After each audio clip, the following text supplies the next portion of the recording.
नमस्ते आप सभी को। कैसे हो आप सभी? उम्मीद करता हूँ कि आप सभी बेहतर होंगे, स्वस्थ होंगे और अपने जीवन को बहुत अच्छे ढंग से आप लोग जी रहे होंगे। आज इस वीडियो में मैं पढ़ाने के लिए नहीं आया हूँ, बल्कि आप लोगों से कुछ बातें शेयर करने के लिए आया हूँ। देखो, जो अ, पढ़ाने से अलग ज़िंदगी जीने के जो तरीके हैं, वो तरीके हमारी सोसाइटी में बहुत पहले से हमारे पूर्वजों के द्वारा दिए गए, शास्त्रों के माध्यम से, पुराणों के माध्यम से, या फिर सोसाइटी में कुछ नियम ऐसे बनाए गए जो हमने अपने बाप दादाओं से सीखे हैं। हमने शास्त्रों का अध्ययन नहीं किया, लेकिन हमने संस्कृति को समझा है। कुछ नियम ऐसे होते हैं जो हम अपने खुद के एक्सपीरियंस के आधार पर एक्सपीरियंस करते हैं और फिर उसी के आधार पर अपना जीवन जीना शुरू कर देते हैं। और कुछ नियम ऐसे होते हैं जो हमने पढ़े होते हैं और हम देखते हैं कि हाँ, ये सत्य है और हमें यही फॉलो करना है। तो इसी प्रकार से हमारे देश में एक अलग अलग प्रकार की सोसाइटी बन जाती है। अलग अलग प्रकार के कल्चर, अलग अलग प्रकार के नियम, अलग अलग प्रकार की संस्कृति, ये सब बन जाते हैं। तो आज की इस वीडियो में मैं आप लोगों के साथ अपने विचार शेयर करूंगा और ये विचार पूरी तरीके से ओरिजिनल रहेंगे, कोई स्क्रिप्टेड नहीं है। ये विचार मेरे मन में उठते हैं, हमेशा ही कई सालों से उठते हैं, लेकिन अभी चूंकि मैंने अपना नया यूट्यूब चैनल ये शुरू किया है जिस पर मैं पढ़ाता हूँ, तो मैं सोच रहा हूँ कि अब मैं वीडियो के माध्यम से आप लोगों के साथ अपने ये विचार भी शेयर करूँ और आप लोग कमेंट करके मुझे ज़रूर बताना। अभी मैं जो है कोई अच्छे या कोई बुरे, इनको अच्छे बुरे विचारों में कैटेगराइज नहीं कर रहा हूँ।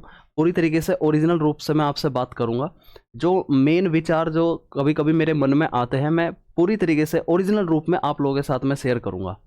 तो वीडियो शुरू करने से पहले मैं एक डिस्क्लेमर देना चाहूँगा कि इस वीडियो में बताई गई सारी बातें सिर्फ और सिर्फ मेरे व्यक्तिगत विचार है। मैंने किसी प्रकार के शास्त्रों का अध्ययन नहीं किया या किसी भी प्रकार की बातों से, पुरानी बातों से या किसी प्रकार के तथ्यों से ये प्रेरित नहीं है। ये पूर्ण रूप से मेरे अपने विचार है। तो अगर मेरी इन बातों से किसी की धार्मिक मान्यताओं या आस्थाओं को ठेस पहुंचती है, तो ठेस पहुंचाना मेरा उद्देश्य बिल्कुल भी नहीं है। आप इस वीडियो में कही गई बातों के लिए अपने विवेक और अपनी बुद्धि का प्रयोग करें। तो वीडियो शुरू करते हैं और मैं आपको बताता हूँ कि एक्चुअली में जो है ये विचार क्या है और क्या उठते हैं, मैं आपसे क्या शेयर करना चाहता हूँ। तो इस वीडियो का कोई शीर्षक नहीं है, कोई टाइटल नहीं है। इस सीरीज का मैं नाम दे दूंगा the truth, may be the truth, क्या ये सच हो सकता है क्या। ठीक है जी। पहली वीडियो है तो ज़्यादा एडिटिंग वगैरह मुझसे आती नहीं कि मैं क्लिप्स वगैरह काट दूँ, पीछे बैकग्राउंड में कुछ कुछ चीज़ें चलाता रहूँ। ठीक है, पीछे आपको बस एक फ़ोटो दिख रहा होगा जो हमारी संस्कृति को रिप्रेजेंट करता है और इसी संस्कृति को रिप्रेजेंट करते हुए मैं अपनी बातों को रखता हूँ, अपने विचारों को रखता हूँ। ये विचार अलग अलग हो सकते हैं, कोई तथ्यात्मक विचार नहीं है, मन में उठने वाले विचार है। तो पूरी तरीके से ओरिजिनल रूप में मैं आपसे बात कर रहा हूँ। ठीक है, तो मैं उम्मीद करता हूँ कि आप बातों को समझेंगे, कमेंट भी करेंगे और जो बातें अच्छी लगेगी आप उसे ग्रहण भी करेंगे। अभी तो मैं ये नहीं कहता कि आप इसे ग्रहण करो, अभी बस मैं ये कह रहा हूँ कि मैं आप लोगों के साथ में शेयर करने के लिए आया हूँ। क्या ये ट्रुथ है या नहीं है, सोसाइटी के सभी बुद्धिजीवी लोग या आप अपने खुद के विचारों से सोच समझकर जरूर कमेंट करें। अभी मैं किसी प्रकार से कैटेगराइज नहीं कर रहा हूँ। ठीक है जी। देखो, होता क्या है कि हमारी सोसाइटी, हमारी ये जो संस्कृति बनी हुई है, शास्त्रों में भी ये बात लिखी है। शास्त्र नहीं पढ़े मैंने, लेकिन जो बताते हैं कि शास्त्रों में ये बातें लिखी है, तो हम देखते हैं कि शास्त्र हमें क्या सिखाते हैं। शास्त्र हमें सिखाते हैं जीवन जीना, कि जीवन को बेहतर ढंग से कैसे जिया जाए। और शायद इसीलिए नियम बने हैं कि अगर आप इन नियमों से अलग जाओगे तो आपका जीवन बहुत कॉम्प्लेक्स हो जाएगा। आपके जीवन में इतनी गलतियां होगी कि आप संभाल नहीं पाओगे, खुद में डिमोटिवेट हो जाओगे, खुद को हीन भावना से देखने लगोगे, खुद को कमजोर समझने लगोगे और आगे बढ़ने के बजाय आप अपने आप को गड्ढे में धकेल दोगे। और अगर आप अपने आप को गड्ढे में धकेल दोगे तो ये समझो कि देश भी आपसे ही है। ये देश गड्ढे की तरफ चला जाए, देश गिर जाएगा, देश गड्ढे में चला जाएगा। तो सारी जिम्मेदारी हमसे ही है, इस पूरे देश की, इस पूरी धरती की कह लो, इस पूरे ब्रह्मांड की कह लो। ये सारी जिम्मेदारी हमसे ही है। अगर हम अपने आप को सही रखेंगे, हम अपने आप को एक सही डायरेक्शन में लेके जाएंगे, हम अपने एथिक्स, अपने मोरल्स को अच्छे से फॉलो करेंगे, तो हमारा जीवन बेहतर होगा। और जब जीवन बेहतर होगा, जीवन में शांति होगी, जीवन में खुशियाँ होगी, तो हम जो भी काम करेंगे उसका एक बेहतर रिजल्ट आएगा, एक 100% वाला रिजल्ट आएगा, एक आउटकम होगा वो। और उसी से प्रेरित होकर के हम दुनिया को एक नई दिशा दे सकते हैं, हम दुनिया को एक नई डायरेक्शन दे सकते हैं। लेकिन पहले हमें यह समझना है कि क्या ये काम मैं अकेले तो नहीं कर सकता, क्योंकि हम सभी समय की बाउंड्री में हैं, समय से बंधे हुए हैं।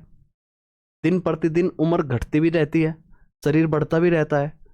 तो ये सारी जिम्मेदारी इंसान जाति को मिली है, कि इंसान जाति की ये जिम्मेदारी है कि इस प्रकृति को या ये जो सिस्टम बना हुआ है इसको हमें कैसे आगे लेकर के चलना है। और इसके लिए जरूरी है ज्ञान का होना, उचित ज्ञान का होना। एक ज्ञान होता है ज्ञान, किसी ने कोई बात बताई, इंफॉर्मेशन बताई, चूंकि वीडियो के माध्यम से बताई गई तो अच्छी लगी। आजकल ऐसा ही चल रहा है कि कैमरे के माध्यम से कोई बात बताई गई, थोड़ा सा बैकग्राउंड म्यूजिक लगा दिया उसमें, टूनू नूनू नूनू करता हुआ, वो हमारे इमोशंस को, हमारे, क्योंकि म्यूजिक में बहुत बड़ी शक्ति है, म्यूजिक में बहुत बड़ी शक्ति है। म्यूजिक आपको डांस थिरकने का मजबूर कर देता है। अगर आप शांति से बैठे हो, आपका मूड ऑफ है और म्यूजिक बज जाए तो आपका मूड अच्छा हो जाता है, आप डांस करने लग जाते हो। तो सोचो म्यूजिक में कितनी बड़ी शक्ति होगी। तो वो उस वीडियो में पीछे म्यूजिक लगा देते हैं, टना ना ना ना, कुछ बातें बताते हैं, कुछ पीछे आपको वीडियो कट कट करके आपको कुछ विजुअलाइजेशन दिखा देते हैं। तो वो भी एक ज्ञान ही है, लेकिन वो आपका ज्ञान उनके हिसाब से जो भी कर रहा है, ये उनका मतलब जो भी कर रहा है उनके हिसाब से आपको खराब करने गए कि आप एक सही रास्ते पे ना चलो, आप एक गलत रास्ते पे चलो और हमेशा उनकी मानसिकता के गुलाम बने रहो। आप उनको रास्ता ना दिखाओ, बल्कि वे आपका यूज कर सके। वे कौन है? ये वे कौन है? ये वे लोग हैं जो आपको ऊपर नहीं आने देना चाहते, जो आपको सही रास्ते पर नहीं लाना चाहते, जो चाहते हैं कि ये हमारे कंट्रोल में रहे, हमारी मानसिकता में रहे और हमारे लिए काम करे। समझ रहे हो? तो ये कहाँ से शुरू होता है? ये शुरू होता है जब ऐसे मानसिकता के लोग आपको कंट्रोल करते हैं अपने लिए। किसके लिए? अपने लिए। समझना ध्यान से, ये सिर्फ विचार है जो मैं आपसे शेयर कर रहा हूँ। अगर आप ध्यान से सुनोगे तो आपको चीज़ें समझ में आएगी, और ये उनको ही समझ में आएगी जो समझना चाहते हैं।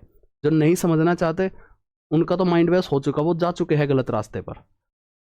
तो हमें अपनी सोसाइटी में आज के टाइम पे समझने की आवश्यकता है। ये वे लोग हैं जो चाहते हैं कि सारी चीज़ हमारे कंट्रोल में रहे और जैसा हम चाहे हम ऐसा करें। और ऐसा क्यों चाहते हैं वो? क्योंकि उन्हें सुख मिल रहा है, उन्हें मज़ा आता है ऐसा करने में। तो यहाँ एक कॉमन बात निकल के आती है कि ये मज़ा, ये जो सुख है, खुद का सुख, ये क्या है? तो मैंने जो ऑब्जर्व किया, मैंने ये ऑब्जर्व किया कि हर आदमी, हर इंसान का एक नेचर है, एक प्रवृत्ति है खुद का मजा लेने की। कि जो भी चीज है वो खुद को अच्छी लगनी चाहिए, खुद में सुख होना चाहिए, मुझे बेहतर लगना चाहिए। और ये शायद कहीं ना कहीं जो हमारी तंत्रिका तंत्र है या जो हमारे हार्मोन्स है वो ऐसा चाहते हैं। हर कोई चाहता है ना कि मैं स्वस्थ रहूं, हर कोई चाहता है कि मुझे अच्छा लगना चाहिए, मैं मजे में रहूं, बाकी सामने वाला मजे में हो या ना हो। समझ आ रही बात? तो कहीं ना कहीं ये सारी चीज सेल्फ ओरिएंटेड आ जाती है। और देखो, ये जो विचार है ना, जो मैं तुम्हें से ये शेयर कर रहा हूँ, ये मैं बना नहीं रहा हूँ विचार, ये पता नहीं कहाँ से आते हैं, ये मन में सही आते हैं चीज़ें। अब आपको ये बताना है कि ये सही है या गलत है, मुझे नहीं पता, इसलिए मैंने इस सीरीज का नाम रखा है मे बी द ट्रूथ। कि कोई तो है जो मुझे ये चीज़ समझा रहा है, जो ये चीज़ बता रहा है। क्या यही सत्य है? क्या इसी से हमें फिल्टर होना है? क्या इसी को हमें समझना है? तो इससे पहले मैं शेयर नहीं कर पाता था, तो वीडियो के माध्यम से मैं आज आप लोगों के साथ में शेयर कर रहा हूँ। तो होता क्या है कि क्या ऑब्जर्व हुआ मुझे कि हर आदमी का नेचर है यहाँ इस प्रकृति पे कि मेरा भला तो हो जाना चाहिए, मुझे आनंद मिलना चाहिए। और इसीलिए शायद कंपटीशन है, जीने का भी इसीलिए कंपटीशन है, जीने का भी इसलिए कंपटीशन है, लाइफ लेने का और फिर जीवन को और बेहतर ढंग से करने का।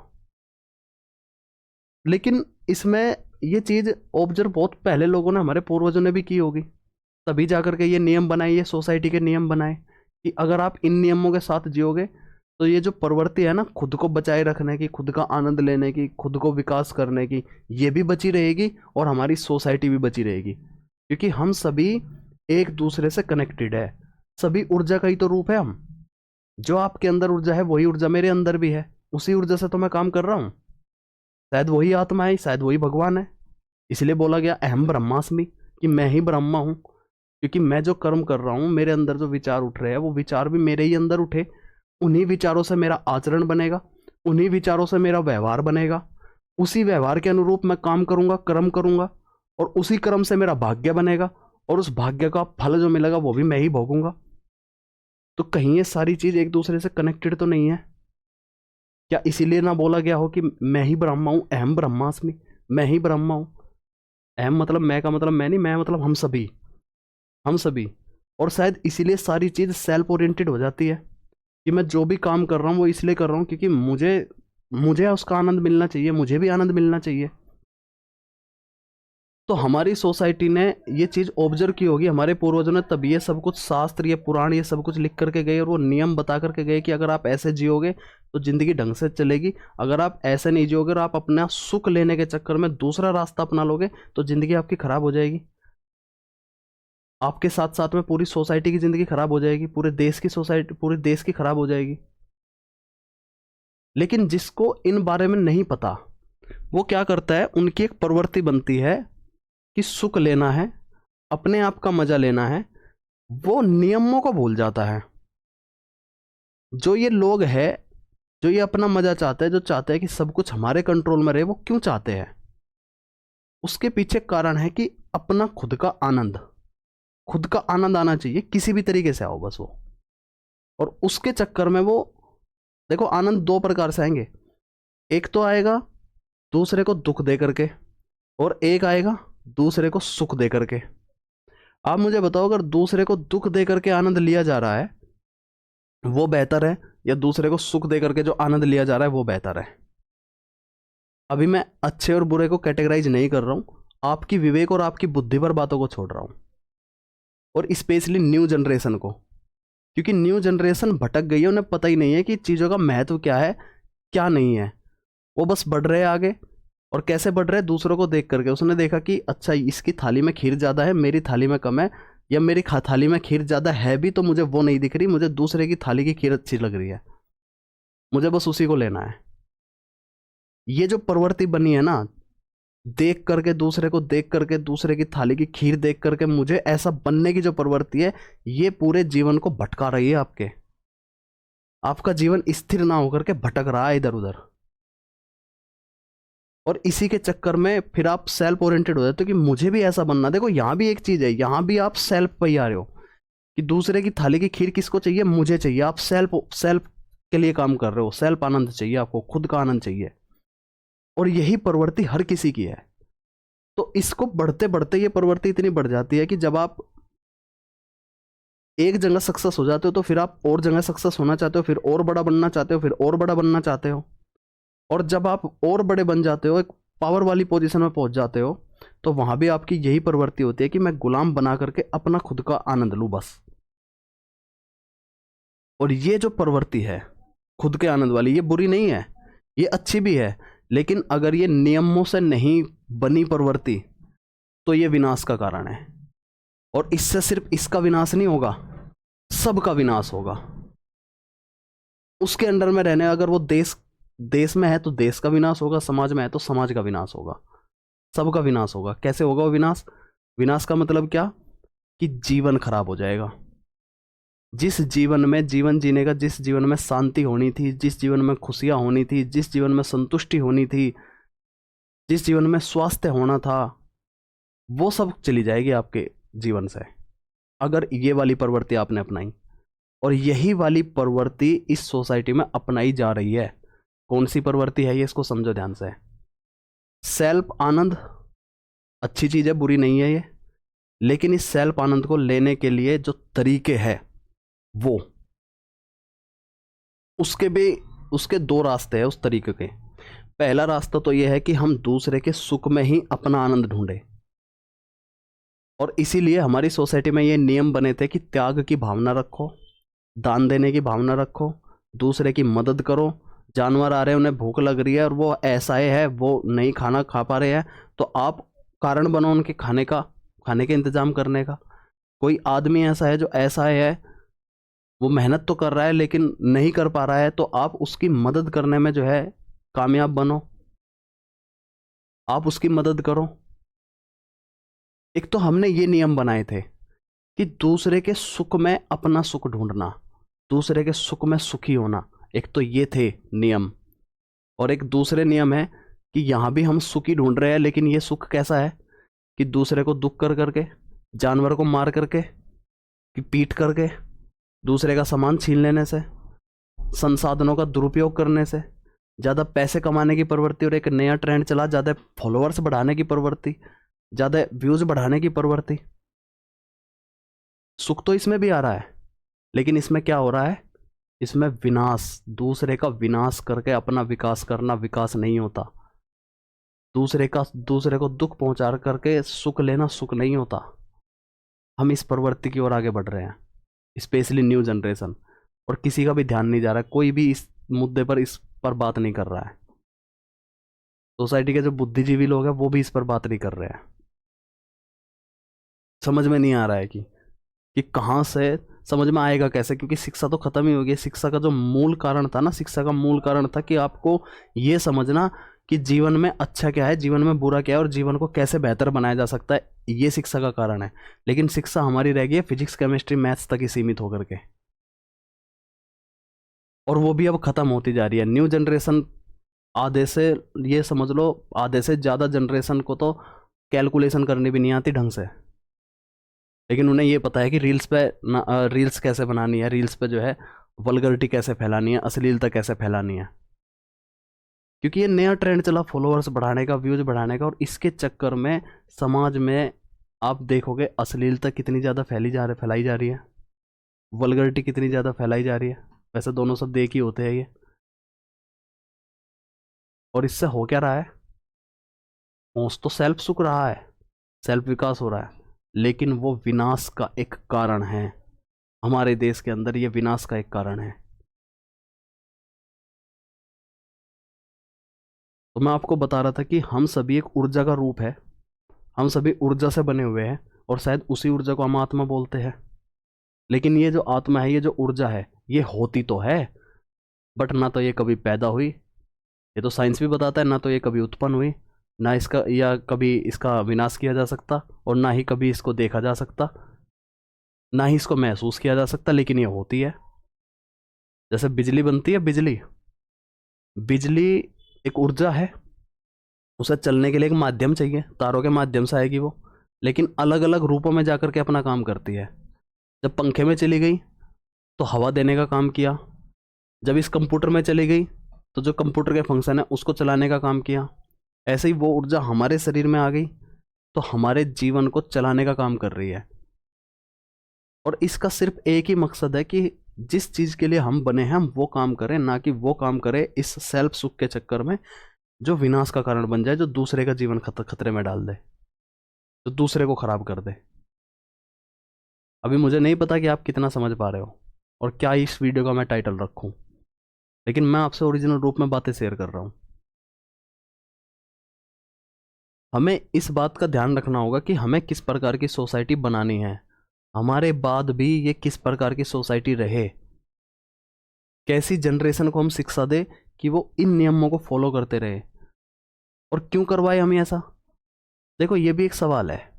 अगर हम ये सोचने लग जाए कि कल को तो हम मर जाएंगे, नई जनरेशन जैसा बनाएगी बना लेगी, हमें क्या फ़र्क पड़ता है, तो हमें फ़र्क इसलिए पड़ता है भाई, श्री कृष्ण जी भगवान गीता में एक बात कह के गए कि यहाँ शरीर जो है ये कपड़े की तरह है, ये बदलता है, आप तो वही रहोगे, आप वही ऊर्जा रहोगे।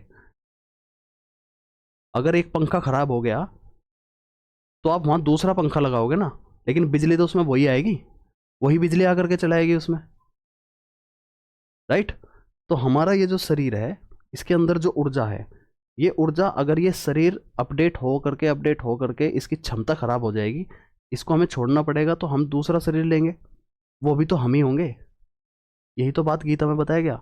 और जब हम यहाँ आएंगे हम देखेंगे एक ऐसी सोसाइटी जिसमें कोई डायरेक्शन नहीं है, कोई दिशा नहीं है, वल्गरिटी है, अश्लीलता है। क्या आप ऐसी सोसाइटी में रहना पसंद करोगे क्या दोबारा से आने के बाद यहाँ? और अगर रह भी गए तो वो कैसा जीवन होगा?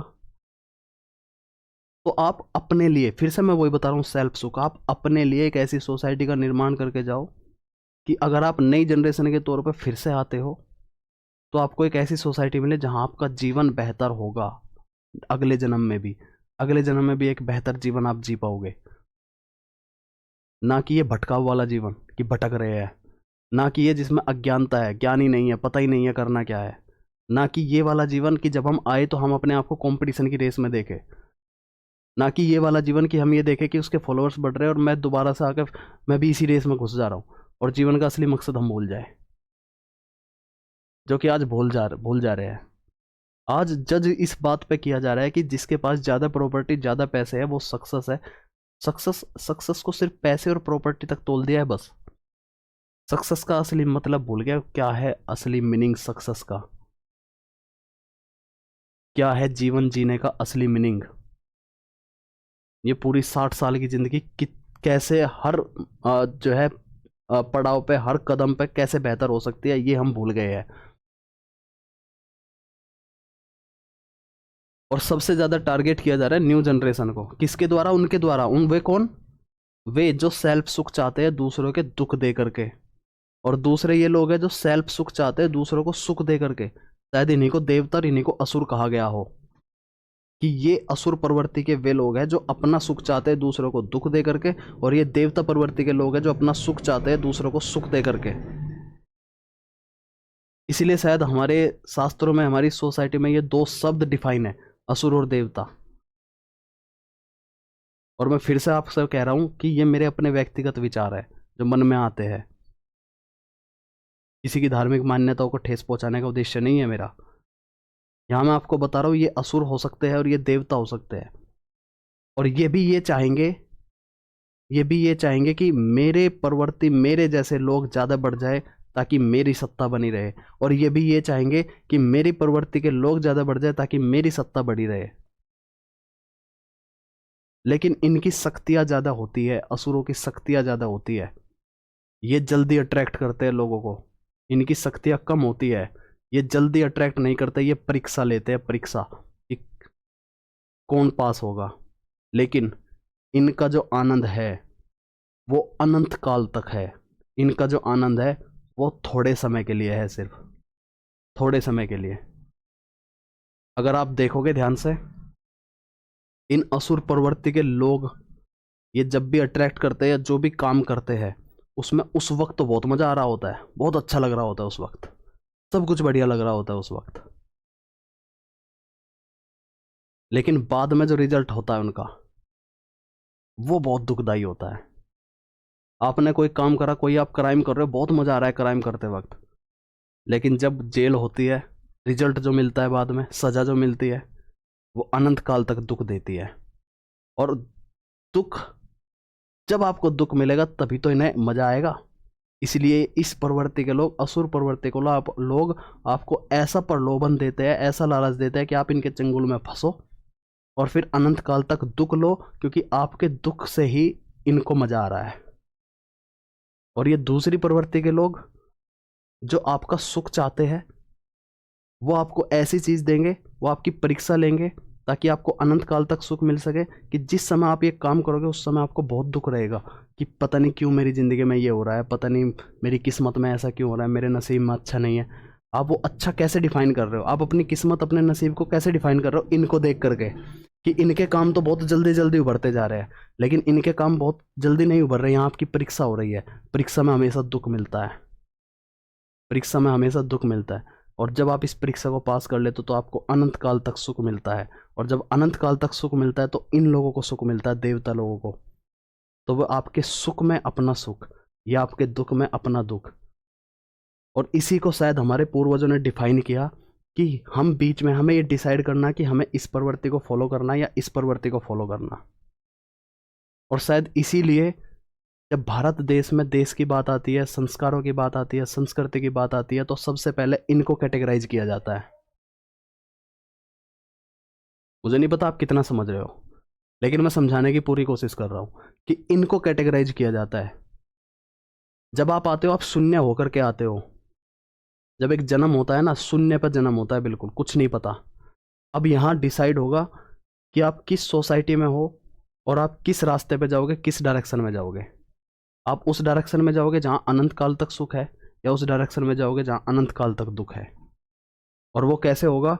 वो होगा सिर्फ और सिर्फ ज्ञान के माध्यम से, शिक्षा के माध्यम से। और ये शिक्षा देने की जिम्मेदारी सोसाइटी की है, सरकार की है, इस तंत्र की है, पूरे तंत्र की है। शायद इसलिए हमने ये एजुकेशन सिस्टम बनाया था कि हम एक बच्चे को जीवन जीने के साथ साथ विकास कैसे करना, जीवन कैसे जीना, हमने ये पद्धति बनाई थी। और उसके अंदर टीचर लोगों को स्थापित किया था कि आप लोगों की जिम्मेदारी रहेगी एक शून्य व्यक्ति को ये बताने की कि जैसे जैसे वो बड़ा होगा उसके खुद के एक्सपीरियंस, खुद के ऑब्जर्वेशन जो बनेंगे, उसमें कैसे डिसीजन लेना है कि मुझे इस रास्ते पे चलना है या इस रास्ते पे चलना है। समझ आ रही है बात? लेकिन यहां सिर्फ और सिर्फ शिक्षा देने का काम है, उससे वो काम जबरदस्ती करवाया नहीं जा सकता, उससे ये नहीं कहा जा सकता कि नहीं तू इसी रास्ते पर चल। थोड़ी बहुत दंड का भी प्रावधान है। माँ बाप भी कई बार गलती करने पर सजा देते हैं, वो इसलिए देते हैं कि आप गलत रास्ते पर चले थे, उस दंड के माध्यम से शायद आप सही रास्ते पे आ जाओ। लेकिन कुछ लोग उस दंड का उल्टा दंड कर देते हैं। आपने सुना होगा टीचर को गोली मार दी, टीचर ने उसको डांट दिया तो टीचर को बच्चे ने जो है ग्रुप बना करके पीट दिया। ये क्या है? दंड देने के बाद भी वो सही रास्ते पे नहीं आया, इसका मतलब उसे जाना ही इस रास्ते पर था। तो सिर्फ शिक्षा देने का काम है, ज्ञान देने का काम है, ये करना ना करना वो उसके हाथ में हो जाता है, जिसको हम बोलते हैं मर्जी। लेकिन फिर वही बात आती है कि अगर वो उसके हाथ में है, मर्जी के हाथ में है, अगर वो अपनी मर्जी से ही सब कुछ करेगा तो अपनी मर्जी से तो फिर ये जो लोग हैं जो अट्रैक्ट कर रहे हैं तो सभी लोग इधर ही चले जाएंगे ना। और अगर इधर ही चले जाएंगे तो ये विनाश का कारण बनेंगे, ये दुख के कारण बनेंगे, और हो सकता है इनका असर इन लोगों पर भी पड़ जाए जो अपने आप को सही डायरेक्शन में लेके चल रहे थे, जो अपने आप को संयम बना करके चल रहे थे। हो सकता है इनकी शक्ति इतनी भारी हो जाए कि ये इन लोगों को दबा दर दे, इस दूसरी कैटेगरी के लोगों को, और यही हो रहा है। और जब इन लोगों को दबाया जाए तो यहां एक नियम बनते हैं कि ऐसे लोग जो ये पाप करेंगे, जो इस रास्तों को तोड़ेंगे, उनके लिए सजा का प्रावधान होगा।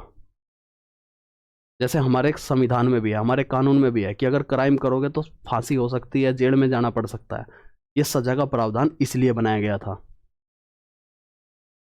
ताकि आप इनकी शक्तियां इन लोगों को प्रभावित ना करें, जो सही ढंग से जी रहे इनको प्रभावित ना करें। और अगर ये लोग प्रभावित कर रहे हैं और सजा देने वाले, जिन्हें हम बोलते हैं न्यायाधीश, सजा देने वाले अगर सजा नहीं दे रहे, या वो भी ये डिसाइड नहीं कर पा रहे कि हम सजा दे या ना दे, तो इसी को बोलते हैं विनाश का कारण। कि न्यायाधीश ये भूल चुका है कि उसे सजा किसको देना, नहीं देना, कब देना, कैसे देना, वो अपनी जिम्मेदारी भूल गया है। सरकार का मतलब ये नहीं होता कि आपने वोट दबाई और प्रधानमंत्री सांसद बन गए। सरकार का मतलब होता है जिम्मेदार व्यक्ति, ऐसा जिम्मेदार व्यक्ति जो इन चीजों को समझे और अपनी जिम्मेदारी को ढंग से निभाए। और अगर वो नहीं निभा पा रहा है तो ये सरकार भी अपनी जिम्मेदारी भूल चुकी है, यानी कि विनाश का कारण। और विनाश का कारण कैसे होता है विनाश? जब भी डिसबैलेंस होती है ना चीजें, विनाश होता ही होता है। अगर इनकी और इनके डिसबैलेंस हो गया ना, जो कि करने में लगे हुए हैं, तो विनाश होगा। और इसी को रोकने के लिए, अस्तित्व को रोकने के लिए ये सारी चीज बनाई गई। और अगर ये नहीं हो रही, सरकार जिम्मेदारी नहीं निभा रही, न्यायाधीश जिम्मेदारी नहीं निभा रहा, तो विनाश निश्चित है। तो फिर एक छोटे लेवल पर हमें ये डिसाइड करना होगा कि हमें किस प्रकार की सोसाइटी बनानी, कैसे इस बैलेंस को बनाए रखना। हर आदमी का योगदान है। सरकार का मतलब सिर्फ प्रधानमंत्री का नहीं, सरकार का मतलब हमारा भी योगदान है कि हम कोशिश करें इस सिस्टम को दुरुस्त करने की, इस सोसाइटी को दुरुस्त करने की, और अपने आप को बेहतर बनाने की, जीवन के मकसद को बेहतर बनाने की, कि इस प्रवृत्ति के लोग इनको हानिकारक ना पहुंचा दे। अब कैसे है ये इस प्रवृत्ति के लोग, एक बार इसको भी समझ लो ढंग से। जैसे मान लो अट्रैक्ट हो रहे हैं लोग, किसके लिए अट्रैक्ट हो रहे हैं? सेल्फ आनंद के लिए अट्रैक्ट हो रहे हैं कि मुझे आनंद लेना है। और इस प्रवृत्ति के लोगों को आनंद कैसे मिल रहा है? दूसरों को दुख दे करके। दुख उन्हें कैसे दिया जाएगा? कि उन्हें पहले अट्रैक्ट करो, छोटे छोटे कामों में सुख दिखाओ, मजा दिखाओ, और फिर उन्हें अनंत काल के लिए दुख के लिए धकेल दो। यही तो बताया मैंने। इस कैटेगरी के लोग थोड़े शांत है, वो परीक्षा लेते हैं, वो कहते हैं कि मैं अनंत काल तक सुख दे सकता हूँ, लेकिन पहले परीक्षा देनी पड़ेगी। तो यहाँ इधर अट्रैक्शन नहीं है, लेकिन इसको समझना पड़ता है। जो इसको समझ गया वो जानता है कि अनंत काल का सुख परम सुख है। परम सुख, चरम परम एक ही बात है। इसको फील कराने के लिए हमारे शरीर में सब कुछ दिया गया है, सब कुछ। हम इसको भी फील कर सकते हैं, अनंत काल के दुख को। हम इसको भी फील कर सकते हैं, अनंत काल के सुख को। इसलिए तो बोला गया अहम ब्रह्मास्मि, मेरे अंदर ही सब कुछ है, मैं ही करने वाला हूँ, मैं ही फील करने वाला हूँ, मुझे इसी शरीर के माध्यम से सब कुछ फील हो जाएगा, दिमाग के माध्यम से सारा सत्य पता चल जाएगा, कहीं भटकने की जरूरत नहीं है। भटकाव तब होता है जब अधूरा ज्ञान होता है, जब ज्ञान पूरा नहीं होता। इसका मतलब इन लोगों ने जिम्मेदारी नहीं निभाई जिन्हें निभानी थी, ये भटक गए। तो ये अट्रैक्ट कर रहे हैं। अब इस अट्रैक्ट के ये नए नए तरीके अपनाते हैं। जैसे सबसे बेहतर तरीका है अश्लीलता, काम। काम तो इनके पास भी है, कामदेव इनके पास भी है, लेकिन ये सारे काम नियमों से करते हैं। ये वो आनंद ये भी दे सकते हैं, लेकिन इनके पास कोई नियम नहीं है। इन्होंने देखा कि इनके पास कामदेव है, इन्होंने पकड़ा, इन्होंने तो काम चीज बनाई, काम बहुत सुंदर चीज है काम, लेकिन इन्होंने इस काम की अश्लीलता बनाई। और ये सबसे ज्यादा अट्रैक्ट करती है लोगों को अनंत काल के दुख के लिए। तो फिर ये जो लोग बीच में बैठे होते हैं ना, ये देखते हैं, ये जो जिनके ऊपर जिम्मेदारी है, ये देखते हैं कि किसकी कॉपी की जा रही है और किसको पकड़ा जा रहा है, किसको आकर्षित किया जा रहा है। इसलिए नियम बनते हैं कि अश्लीलता फैलाने वालों पर कार्रवाई होगी। लेकिन फिर ये क्या नियम बनाते हैं कि इसकी मर्जी है जी, क्योंकि मर्जी वाला भी तो कंसेप्ट है ना, इसकी मर्जी है जी, ये किस रास्ते को चॉइस करेगा। उस मर्जी के चक्कर में वो इधर पहुंच जाता है। और इस मर्जी के चक्कर में जो अज्ञान लोग हैं, अज्ञान लोग बीच वाले, ये जिनके ऊपर जिम्मेदारी है, अगर इनके अंदर अज्ञानता है तो इस मर्जी की आड़ में वो छोड़ देते हैं विनाश के रास्ते पर। लेकिन अगर ये ज्ञान वाले हैं तो इस मर्जी की आड़ में वो विनाश वाले रास्ते पर नहीं छोड़ते, वो सजा का प्रावधान करते हैं। और यही कमी है जो अभी हो रही है समाज में, हमारी सोसाइटी में। न्यू जनरेशन को टारगेट करना सबसे आसान होता है, क्योंकि वो शून्य पर होते हैं, उन्हें नहीं पता होता, उनके अंदर बस एनर्जी है, उन्हें सही गलत का नहीं पता होता। मैच्योर लोग या प्रौढ़ लोग या बुजुर्ग लोग जो होते हैं, उनको आकर्षित करना इतना ईजी नहीं है। वो आकर्षित हो सकते हैं सिर्फ अपने संतान के माध्यम से। अगर इस संतान, वही फिर वहीं आ गया मामला किशोरावस्था पर ही, क्योंकि ये जो बुजुर्ग है, इनके बच्चे किशोरावस्था में है और किशोर जा रहा है दूसरे रास्ते पे, उसके चक्कर में ये लोग भी भटक जाते हैं। फिर तो ये लोग अपने आप ही आकर्षित हो जाते हैं युवाओं के माध्यम से। इसलिए हर कोई युवाओं पर टारगेट करेगा, हर कोई। ये असुर प्रवृत्ति के लोग भी, ये देवता प्रवृत्ति के लोग भी किस पे टारगेट करेंगे? युवाओं पर टारगेट करेंगे, क्योंकि वो शून्य वाली ऊर्जा है। उन्हें जैसा ज्ञान दोगे वो उसी को सत्य मान लेंगे। ये लोग ज्ञान नहीं देते, ये परीक्षा लेते हैं, और इसी परीक्षा में पास कराने के लिए जिम्मेदारी है इनकी, गुरुओं की। गुरु का मतलब यही है कि आपको परीक्षा पास करानी है, आपको सिखाना है। लेकिन ये लोग एक हथियार अपनाते हैं मर्जी के नाम पे, कि इसकी मर्जी है जी, मर्जी के नाम पे जो है, मर्जी के नाम पे छोड़ दो, वो डिसाइड करेगा, क्योंकि वो तो शून्य पे है ना। जिसको पता ही नहीं है कुछ, वो कैसे डिसीजन लेगा कि मेरे लिए ये सही है, ये सही है? उसकी मर्जी कैसे बेहतर हो सकती है? या मर्जी बेहतर हो सकती है क्या? अगर सारी चीज मर्जी से होती, फिर तो चोरी करने वाले की भी मर्जी है, वो भी बढ़िया होनी चाहिए थी। मर्डर करने वाले की भी मर्जी है, फिर तो वो भी सही होनी चाहिए थी। मर्जी सही नहीं होती है, सही होते हैं नियम। और हमारी सोसाइटी में कुछ नियम बने हुए हैं, इन्हीं नियमों को हम संस्कृति, इन्हीं नियमों को हम संस्कार बोलते हैं। और ये इसलिए है कि जो ये पूर्वज है, जिनकी संतान है, उनको सही डायरेक्शन दे सके, ताकि वो भी जीवन के मकसद को समझे और अनंत काल के सुख के रास्ते पर चले जाए। इसलिए माँ बाप बच्चों को समझाते हैं। और ये माँ बाप मरने के बाद जब दूसरा जन्म लेंगे और इनसे वो कर्म नहीं हुए थे, अगर उन्हें दोबारा कर्म करने का मौका मिलेगा, तो कम से कम ऐसी सोसाइटी में तो जन्म हो जहाँ ज्ञान मिले और हम दोबारा से जो है इस रास्ते पर आ जाए, हमें दूसरा मौका मिले, हम उस रास्ते पर आ जाए। लेकिन हम क्या कर रहे हैं? हम एक ऐसी सोसाइटी का निर्माण कर रहे हैं कि अगर मान लो कल को मेरा इस बुरी वाली सोसाइटी में जन्म हो गया, तो मैं इसी रास्ते पर जाऊँगा, मेरा दूसरा मौका भी खराब हो जाएगा। जहां मुझे अनंत काल वाले सुख वाले रास्ते पे जाना था, वहां मेरा ये दूसरा रास्ता भी खराब हो जाएगा, मेरा दूसरा मौका भी खराब हो जाएगा। मुझे तीसरा मौका मिलेगा, वो भी खराब हो जाएगा, क्योंकि तब भी मैं उसी सोसाइटी में जन्म लूंगा। तो मैं अपने अस्तित्व को बचाने के लिए, वो इस सेल्फ सुख वाली बात आ गई, अपने अस्तित्व को बचाने के लिए मैं कोशिश करूंगा कि ये वाली सोसाइटी बनी रहे, और इसकी सिफारिश मैं सरकार से करूंगा कि नियमों को निभाओ भाई, जिम्मेदारियों को निभाओ इन्हें। क्योंकि मुझे अनंत काल के दुख में नहीं जाना है, अनंत काल के सुख में जाना है। और ये कोई फिलोसफिकल बात नहीं है, ये सत्य है। हालांकि टाइटल का नाम रहेगा मे बी द ट्रूथ, लेकिन सोचो, लॉजिक है भाई ये तो। यही तो गीता में कहा गया है, यही तो कुरान में भी कहा गया है, यही तो बाकी धर्मों में भी कहा गया है। लेकिन हम छोड़ करके भटक दे रहे हैं, क्योंकि हम इन प्रवृत्ति धर्मों में तो डिफाइन है, सारे असुर और देवता सब डिफाइन है, ये अनंत काल का दुख भी डिफाइन है, ये अनंत काल का सुख भी डिफाइन है। क्यों भूल गए हो इन्हें? क्या आपको लगता है कि ये 60 साल ही आपकी अनंत है? क्या आपको नहीं पता कि 60 साल के बाद, जब मरने के बाद दूसरा जन्म होगा, वो कहाँ होगा? और वो भी तो इसी देश में हो गया तो, या धरती के किसी देश में हो गया तो वो किसकी जिम्मेदारी रहेगी? बोलो। वो जिम्मेदारी इन लोगों की रहेगी ना, कि हम एक डायरेक्शन बनाए कि ये जो नई जनरेशन है वो इस रास्ते पर चले। फिर जब वो जिम्मेदारी वाली पोजीशन पे आए तो उनमें से डिफाइन हो कि कोई डॉक्टर बन रहा है, कोई इंजीनियर बन रहा है, कोई टीचर बन रहा है, ठीक है, कोई समाज सेवी बन रहा है, और वो भी अपनी अपनी जिम्मेदारी ढंग से निभाए, और फिर अनंत काल के सुख पे चले जाए।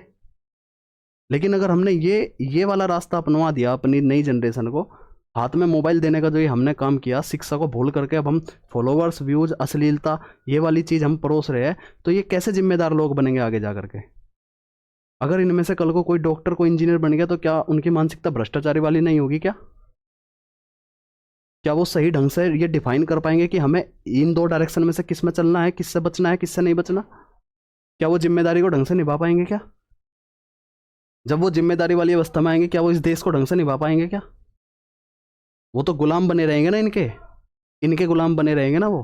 तो उनकी मानसिकता भी यही हो जाएगी कि हमें दूसरे को दुख दे करके ही अपना सुख लेना है। वो ऐसी ही सोसाइटी बनाएंगे, और इस वाली सोसाइटी में भी फर्क पड़ जाएगा, फिर डिसबैलेंस हो जाएगी चीज़ें, और इसके जिम्मेदार हम होंगे, क्योंकि हम ही तो ब्रह्मा है। अहम ब्रह्मास्मि। ब्रह्मा मतलब वो वाले ब्रह्मा नहीं, ब्रह्मा मतलब अपने कर्म, अपने भाग्य के निर्माता हम ही बनेंगे फिर। कि हमने उस समय पर इन चीज़ों को नहीं रोका था, तो अब हमें भी इनका भुगतना पड़ेगा। हमें भी जो है, हम जो शांत बन के बैठ गए ना कि होने दो जो हो रहा है, ये जो प्रवृत्ति है ना कि होने दो जो हो रहा है, इसका असर मेरे भाई एक पर नहीं पड़ता, सब पर पड़ता है। बहुत गहरी बात है ये, इसलिए बुद्धिजीवी बनो। हालांकि मैंने पहले ही कहा है वीडियो में कि ये सिर्फ मेरे मन के विचार है, फैसला लेना ना लेना आपके विवेक, आपकी बुद्धि पर निर्भर करता है। और मैंने लगभग इस एक वीडियो में सारी बातें बताई कि क्यों चल रहा है ये जीवन, क्यों हो रहे हैं ये अट्रैक्ट लोग। अट्रैक्ट इसलिए क्योंकि अट्रैक्ट करवाया जा रहा है। क्यों करवाया जा रहा है? क्योंकि ये अट्रैक्ट करेंगे तभी तो ये दुख देंगे, और इनके दुख में ही तो इन्हें आनंद मिलेगा, सेल्फ ओरिएंटेड चीज। ऐसे ही इन्हें दूसरे के सुख में सुख मिलेगा, लेकिन ये अट्रैक्ट नहीं करते तो परीक्षा लेते हैं कि ये काबिल है भी नहीं भी अनंत काल के सुख के लिए। क्योंकि जब ये अनंत काल को सुख देंगे तो इन्हें भी आनंद मिलेगा। और ये है कौन? ये वही लोग हैं देवता प्रवृत्ति के, ये वही लोग हैं असुर प्रवृत्ति के। ये कोई अलग से इनका ग्रुप नहीं बना हुआ, ये हम सब आप लोगों के बीच में ही है। यही डिफाइन हो जाते हैं, यही एक रास्ता है, और यही नियम है, यही प्रकृति है, यही सत्य है। इसको समझ लो ढंग से, कहीं भटकने की जरूरत नहीं है, किसी जंगल वगैरह में जाने की। ये चीज गृहस्थ में रहते हुए, ये चीज समाज में रहते हुए, कर्मों को करते हुए ही करनी है। गीता में कृष्ण जी भगवान ने यही समझाया था आकर के, कि बस इस रास्तों को समझ लो, कहीं भी भटकने की जरूरत नहीं। आप जो भटक रहे हो, किस लिए भटक रहे हो? आप उस गुरु का चयन करो ना जो आपको सही दिशा देगा। उन जिम्मेदार लोगों को समझो ना, और उसमें फिर खुद को भी मानो ना। सीख करके आप खुद को जानो कि तुम ही तो ब्रह्मा हो, तुम ही तो शिव हो, तुम ही तो करने वाले हो, तुम ही तो करता हो, तुम ही तो भोगने वाले हो, सब कुछ तुम ही तो हो। तो क्या आप तैयार हो पहले कर्म करने के लिए और फिर बाद में भोगने के लिए? तैयार हो आप? कमेंट करके बताओ मुझे। मैं वीडियो को यहीं एंड करता हूँ। ये सीरीज चलेगी मे बी द ट्रुथ के नाम से, आप कमेंट करना। धन्यवाद सभी का।